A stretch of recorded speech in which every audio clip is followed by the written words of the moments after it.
Olá, pessoal! Olha, o assunto de hoje é sério. É um daqueles em que a atenção aos detalhes, literalmente, separa a vida da morte. A gente vai mergulhar fundo no Manual de Segurança para Espaços Confinados, a famosa NR33. Para a gente começar, vou lançar uma pergunta aqui. Pensa rápido. O que silos, tanques de armazenamento e túneis de esgoto têm em comum? Parece que são coisas bem diferentes, né?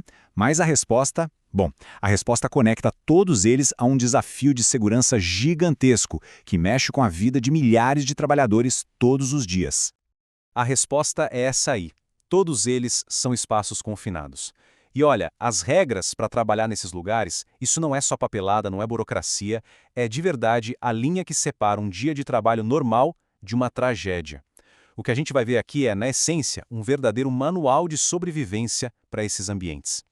Então, vamos lá. Primeiro passo, o mais básico de todos. A gente precisa entender o campo de jogo. Afinal, o que é exatamente um espaço confinado segundo a NR33? A definição da norma é bem clara e o segredo está aqui. Precisam acontecer três coisas ao mesmo tempo. Pensa comigo. Primeiro, o lugar não foi feito para alguém ficar lá trabalhando o dia todo, sabe? Não é um escritório. Segundo, a entrada e a saída são difíceis, complicadas. E terceiro, que é o ponto mais crítico de todos, a ventilação é ruim, ou seja, ela não consegue limpar o ar direito. Isso pode levar à falta de oxigênio ou ao acúmulo de gases perigosos. Se um lugar tem esses três pontos, pronto, é um espaço confinado, sem tirar nem pôr. E olha só como isso aparece em tudo que é lugar. Não é uma coisa de um setor só. A gente está falando de silos lá no agronegócio, reatores na indústria, mas também de galerias subterrâneas, tubulações gigantes, redes de esgoto, até biodigestores. Ou seja, o cenário muda, mas o desafio, o risco, esse é exatamente o mesmo. Ok, então a gente já sabe o que são esses espaços. Agora vem a parte crucial, entender por que eles são tão perigosos. E o grande problema é que as maiores ameaças, muitas vezes, a gente nem consegue enxergar. Vamos começar pelo perigo número 1, que é o mais traiçoeiro de todos, a falta de oxigênio. Esse é o verdadeiro assassino silencioso. Pensa só, a ventilação é ruim, então outros gases podem empurrar o oxigênio para fora. Ou então, processos químicos como a ferrugem literalmente consomem o oxigênio do ar. O resultado? Asfixia. E o pior, se ela pode acontecer em minutos sem dar nenhum sinal. Mas não é só o que falta no ar que mata. O perigo também está no que sobra no ar. Gases tóxicos, como o gás sulfídrico, por exemplo, podem ser letais mesmo em quantidades minúsculas. E tem mais, podem se acumular vapores inflamáveis que transformam aquele lugar numa verdadeira bomba relógio, só esperando uma faísca para explodir tudo. E para fechar o trio de perigos, a gente não pode esquecer que nem tudo é sobre a atmosfera. Existem os riscos físicos. Dentro de um silo, por exemplo, o risco de soterramento por grãos é real e aterrorizante. Agora, soma isso a equipamentos que podem ser ligados sem querer, riscos elétricos, pronto. O cenário de perigo está completo.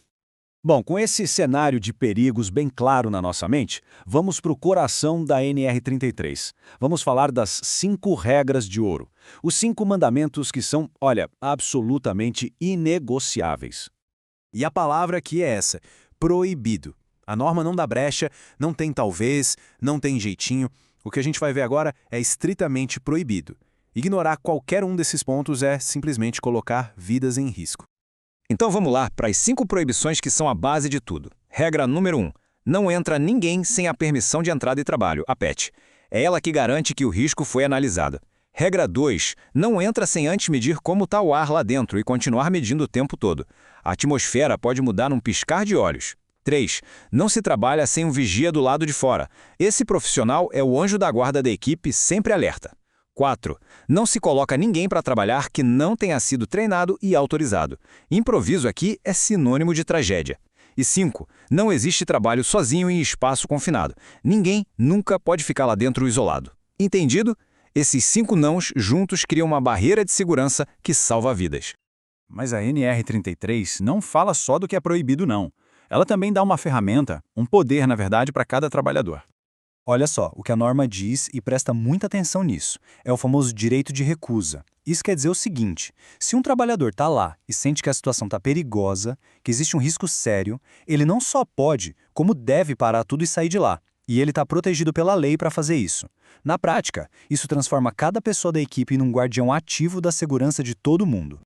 E esse poder que cada um tem se conecta diretamente com uma responsabilidade que é de todos, porque no fim do dia, segurança não é trabalho para uma pessoa só. Ou todo mundo ganha, ou todo mundo perde. É uma vitória compartilhada. E aqui tem um conceito-chave para entender como a coisa funciona: a responsabilidade solidária. O que isso quer dizer na prática? É simples. Se acontecer um acidente, a culpa não é só de quem estava executando o serviço. A empresa que contratou aquele serviço também é 100% responsável perante a lei. Uma não pode empurrar a responsabilidade para a outra. Ninguém lava as mãos, a obrigação de garantir a segurança é de todo mundo que está envolvido. Isso tudo leva a gente para uma reflexão final que é a mais importante. No fundo, a segurança é só sobre seguir uma lista de regras? Ou será que é sobre criar uma cultura? Uma cultura onde cada um, do chefe ao funcionário da linha de frente, se sente genuinamente responsável por uma única coisa: garantir que todo mundo volte para casa em segurança no fim do dia.